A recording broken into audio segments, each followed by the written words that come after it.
Hey, welcome back to day 2 of our 40-day devotional talking about who Jesus is. And really, these first 5 days, we're talking about Jesus is grace. And one of the key scriptures about grace in the Bible is found in Romans chapter 5 and verse 20. It says this, where sin increased, grace increased all the more.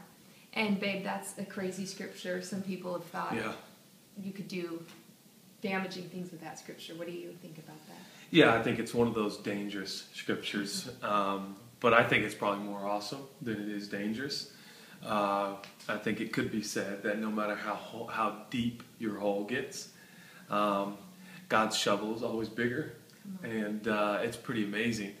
I think grace obviously can be abused and has been abused, but for us, obviously, grace is more of a person than a principle or a concept.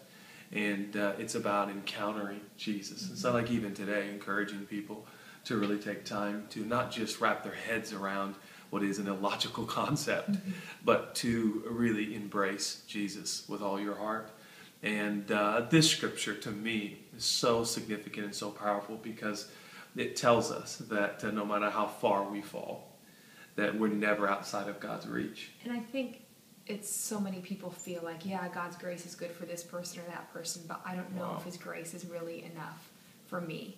And today, we'd love for you to take time and really think about, do you actually believe that God's grace is big enough for anything you've ever done wrong, for mistakes that you've made, people you've hurt? Do you believe that where sin abounds, grace abounds all that much more? And how does your answer affect the way that you live your life? The way you just answered that question, how does that affect your everyday life? Those are some questions that we can consider and really think about today. And I pray that you really will encounter the grace of God. See you tomorrow.